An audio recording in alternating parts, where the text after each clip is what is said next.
Assalamualaikum warahmatullahi wabarakatuh. Kali ini saya sudah berada di halaman Microsoft Excel. Jadi Microsoft Excel yang saya gunakan adalah Microsoft Excel 2013.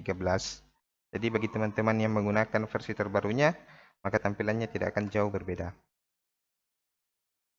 Kali ini kita akan belajar tentang dasar-dasar Microsoft Excel. Tapi sebelum itu, bagi teman-teman yang belum subscribe, silahkan di-subscribe dulu.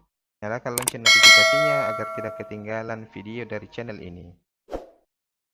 Baiklah, kita akan mulai belajar dasar-dasar dari Microsoft Excel. Dasar-dasar Microsoft Excel yang pastinya yang pertama yang harus kita ketahui adalah bagaimana cara masuk di halaman Microsoft Excel. Caranya adalah dengan mengklik menu Start, maka akan muncul All Program di sini. Kemudian kita arahkan ke bawah sampai ketemu dengan Microsoft Office. Kita klik, kita pilih Excel, maka kita akan masuk ke halaman Microsoft Excel. Jadi Microsoft Excel yang saya gunakan adalah Microsoft Excel 2013. Walaupun kita tidak jago dalam mengoperasikan Microsoft Excel, setidaknya kita bisa menggunakan Microsoft Excel dalam menyelesaikan tugas-tugas yang kita miliki. Oke, sekarang kita mulai. Kita masuk di menu Home terlebih dahulu. Kita kenali satu persatu. Di sini adalah copy paste.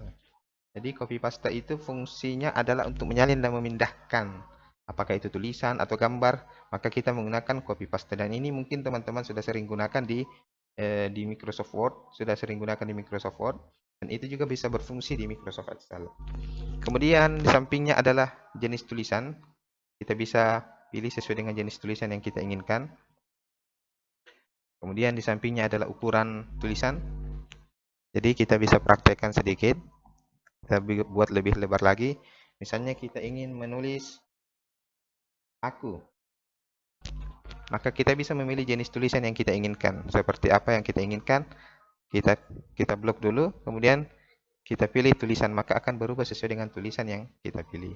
Begitu juga dengan ukurannya, maka kita bisa memilihnya sampai ukuran yang paling besar, yang paling sesuai dengan yang kita butuhkan. Kemudian ini adalah untuk mempertebal tulisan.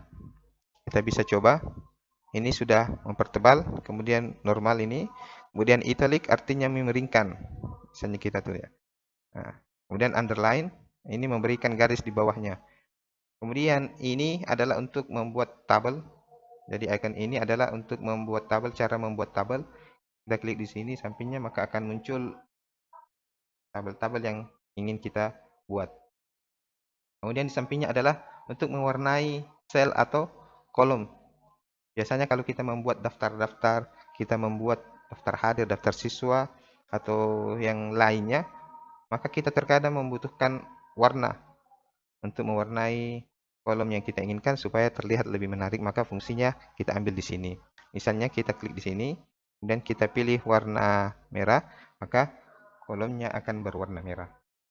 Kemudian untuk ini, sampingnya ada huruf A di sini, adalah untuk memilih warna dari tulisan yang kita inginkan.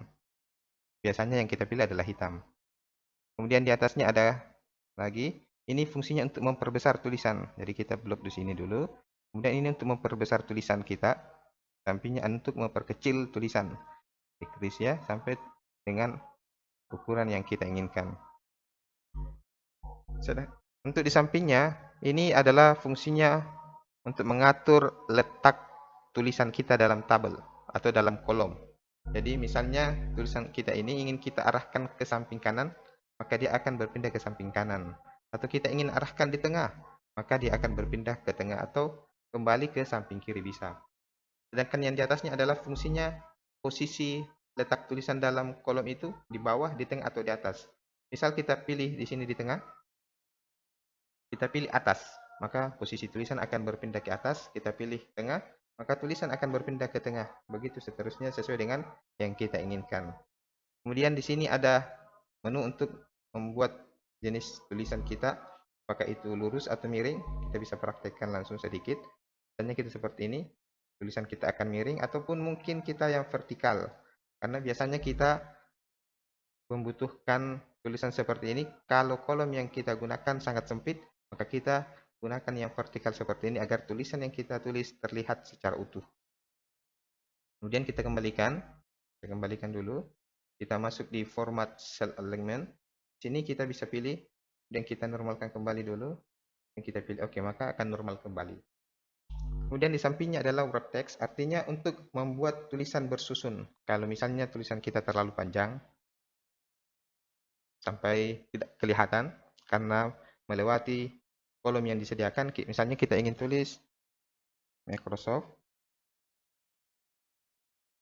maka tulisan kita melewati garis yang disediakan, sehingga yang terjadi adalah tulisan kita tidak nampak secara utuh. Maka fungsinya wrap text adalah membuat tulisan kita bersusun sehingga tulisan yang kita buat terlihat sepenuhnya. Misalnya seperti ini, kita klik, maka tulisannya akan bersusun dan tulisan kita akan tampil secara keseluruhan. Kemudian merge and center artinya menyatukan beberapa kolom. Biasanya kita gunakan untuk membuat judul, misalnya daftar hadir berupa kolom-kolom di bawahnya, maka di atasnya judulnya adalah kita gunakan biasanya merge and center, artinya menyatukan beberapa kolom. Misalnya kita blok dulu 3 kolom, kemudian kita klik merge and center, maka kolomnya akan menyatu. Kalau kita ingin batalkan, kita bisa klik kembali, maka kembali seperti semula. Kemudian di sampingnya adalah conditional formatting. Ini mungkin belum kita pelajari karena kita masih belajar tentang dasar-dasar Microsoft Excel. Tapi mungkin bisa kita lihat. Sini adalah fungsinya untuk tabel-tabel, mempercantik tabel, mewarnai tabel. Kemudian di sini untuk insert tabel. Biasanya kalau kita membuat atau menambah baris dalam tabel, kita bisa menggunakan ini.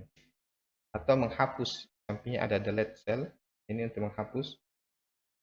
Kemudian di samping ini adalah pengaturan-pengaturan untuk tabel-tabel dalam Microsoft Excel. Itu untuk menu home.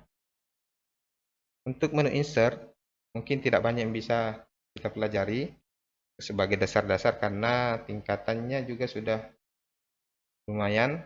Mungkin pengenalannya adalah untuk ini adalah untuk tabel, membuat beberapa tabel. Kita bisa nanti praktekkan. Dan ini grafik-grafiknya kita bisa pakai. Kemudian di page layout. Di page layout adalah pengaturan kertas. Pengaturan halaman.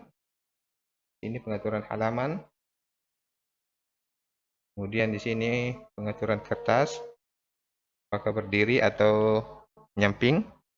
Kemudian size ukuran kertas. Sesuaikan dengan ukuran kertas yang kita gunakan. Kemudian print titles.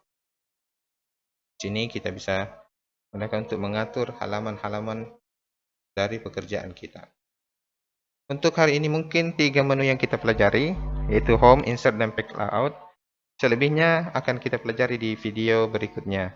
Sekian dan terima kasih, semoga bermanfaat. Selamat mencoba. Assalamualaikum warahmatullahi wabarakatuh.